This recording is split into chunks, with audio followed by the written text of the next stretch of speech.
আসসালামু আলাইকুম ওয়া রাহমাতুল্লাহি ওয়া বারাকাতুহু। আশা করি আল্লাহর অশেষ রহমতে সকলে অনেক ভালো আছেন। প্রিয় দর্শক, আজকের ভিডিওতে আলোচনা করতে যাচ্ছি যে মারাত্মক 5টি ভুল করলে আপনার দোয়া কবুল হবে না। আসুন জেনে নিই সেই মারাত্মক 5টি ভুল আপনার মধ্যে আছে কিনা। ভিডিও থেকে সম্পূর্ণ আলোচনার মাধ্যমে আমরা জেনে নেই।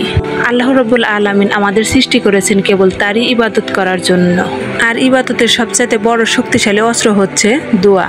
কিন্তু কখনো কি আপনার মনে হয়েছে, আমি তো অনেক কেঁদেছি, অনেক রাত জেগেছি, অনেকবার হাত তুলে দোয়া করেছি আল্লাহর দরবারে, তবু আমার দোয়া কেন কবুল হচ্ছে না? পবিত্র কুরআনে আল্লাহ তাআলা বলেন, তোমরা আমার কাছে দোয়া করো, আমি তোমাদের দোয়া কবুল করব। সূরা মুমিন আয়াত 60।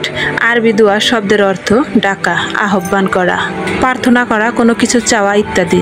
রাসূল সাল্লাল্লাহু আলাইহি ওয়াসাল্লাম বলেছেন, দোয়া ছাড়া আর কিছুই আল্লাহর সিদ্ধান্তকে বদলাতে পারে না। দোয়া সব ইবাদতের মূল। দোয়া কবুলের অনেক শর্ত আছে। আল্লাহর সন্তুষ্ট অর্জনের জন্য খাস দিলে দোয়া করা। অনেক মানুষ এমন রয়েছে যাদের দোয়া আল্লাহ তাআলা কবুল করেন না বলে জানিয়ে দিয়েছেন দোয়া কবুল না হওয়ার 5টি মূল কারণ এবং সে পথ থেকে ফিরে আসার উপায়। প্রথম কারণ, দোয়া করার উপর নিরাশ না হয়ে বরং আল্লাহর উপর পূর্ণ আস্থা ও বিশ্বাস রাখতে হবে যে আল্লাহ আমার দোয়া কবুল করবেন। নেতিবাচক কোনো চিন্তা করা যাবে না। যখন তুমি দোয়া করো তখন তোমার হৃদয়ে বলে, আমার রব শুনছেন, তিনি নিশ্চয়ই জানেন আমি কি চাই। কিন্তু অনেকেই দোয়ার পরপরই হতাশ হয়ে বলেন, আল্লাহ শুনছেন না, আমি এতদিন ধরে দোয়া করে চাইছি তবু কিছুই হচ্ছে না। এই হতাশাই হলো দোয়া না কবুল হওয়ার বড় কারণ। অন্যথায় দোয়া কবুল নাও হতে পারে। দোয়া মানে কেবল চাওয়া নয়, দোয়া মানে বিশ্বাস। হযরত আবু হুরায়রা রাদিয়াল্লাহু তাআলা আনহু হতে বর্ণিত, নবী করিম সাল্লাল্লাহু আলাইহি ওয়াসাল্লাম বলেছেন, তোমাদের প্রত্যেক ব্যক্তির দোয়া কবুল হয়ে থাকে যদি সে তাড়াহুড়া না করে আর বলে যে আমি দোয়া করলাম কিন্তু আমার দোয়া তো কবুল হলো না। দ্বিতীয় কারণ, হারাম উপার্জন। হারাম দোয়া কবুল না হওয়ার জন্য অন্যতম শর্ত হচ্ছে হারাম খাদ্য, বস্ত্র, এমনকি পানীয় ইত্যাদি পরিহার করা। হারাম উপার্জনে নিজেকে আবদ্ধ করা, যতই দোয়া করা হোক তা আল্লাহর দরবারে কবুল হবে না। রাসূল সাল্লাল্লাহু আলাইহি ওয়াসাল্লাম একজন ব্যক্তিকে উদ্দেশ্য করে বলেছেন, দীর্ঘ সফরের ক্লান্তিতে যার মাথার চুল বিক্ষিপ্ত, অবিন্যস্ত ও পুরো শরীর ধুলমলিন, সে আসমানের দিকে হাত প্রশস্ত করে বলে, হে আমার প্রভু, হে আমার প্রতিপালক, অথচ তার খাদ্য, পানি, এমনকি পোশাকও হারাম, এমনকি তার জীবন জীবিকাও হারাম। এমতো অবস্থায় তার দোয়া কিভাবে কবুল হতে পারে? তৃতীয় কারণ, অন্যায় দেখে চুপ থাকা, আল্লাহ প্রদত্ত দায়িত্ব ছেড়ে দেওয়া।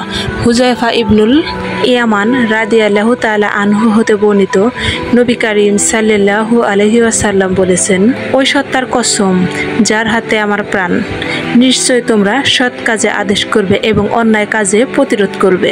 তা না হলে আল্লাহ তাআলা শীঘ্রই তোমাদের উপর শাস্তি অবতীর্ণ করবেন। তোমরা তখন তার কাছে দোয়া করলেও সেই দোয়া সে গ্রহণ করবেন না। চতুর্থ কারণ, আত্মীয়তার বন্ধন ছিন্ন করা। আত্মীয়তার সম্পর্ক ছিন্ন করা সবচাইতে বড় গুনাহ। আত্মীয়তার সম্পর্ক ছিন্ন করা একটি বড় ধরনের পাপ। এই পাপের শাস্তি দুনিয়া ও আখিরাত উভয় জায়গাতেই ভোগ করতে হবে বলে সতর্ক করে দেওয়া হয়েছে। হাদিসে এসেছে, কোনো মুসলিম দোয়া করার সময় কোনো গুনাহের অথবা আত্মীয়তার সম্পর্ক ছিন্ন না করলে অবশ্যই আল্লাহ তাআলা তাকে এই 3টির কোনো একটি দান করবেন। 1. হয়তো তাকে তার কাঙ্ক্ষিত সুপারিশ দুনিয়ায় দান করবেন। 2. অথবা তা তার পরকালের জন্য জমা রাখেন। এবং 3. অথবা তার কোনো অকল্যাণ বা বিপদ আপদ দূর করে দেন। পঞ্চম কারণ, হৃদয়হীন দোয়া। দোয়ার পূর্ণ মনোযোগী না থাকা। দোয়ার সময় অবশ্যই মনোযোগ দিয়ে দোয়া করতে হবে, কেননা উদাসীন হৃদয়ের দোয়া আল্লাহ তাআলা কবুল করেন না। রাসূল সাল্লাল্লাহু আলাইহি ওয়াসাল্লাম বলেছেন, তোমরা দোয়া কবুল হওয়ার পূর্ণ আস্থা নিয়ে আল্লাহর কাছে দোয়া করো। জেনে রেখো, আল্লাহ অমনোযোগী ও অসার মনের দোয়া কবুল করেন না। দোয়ার সুন্নত তরিকা হলো আল্লাহ তাআলার প্রশংসা করা এবং রাসূল সাল্লাল্লাহু আলাইহি ওয়াসাল্লামের উপর দরুদ পড়ে দোয়া করা, বিনয় ও আকুতি মিনতি করে দোয়া করা এবং দোয়া কবুলের ব্যাপারে তাড়াহুড়া না করা। পবিত্র কুরআনে আল্লাহ বলেছেন, তোমরা নিজের প্রতিপালককে ডাকো আকুতি মিনতি করে এবং সঙ্গপূর্ণভাবে, কারণ তিনি সীমা অতিক্রমকারীদের দোয়া পছন্দ করেন না। আশা, ভয়, ভীতি নিয়ে দোয়া করা। এ সম্পর্কে আল্লাহ তাআলা বলেছেন, তাকে ডাকো ভয় ও আশা নিয়ে।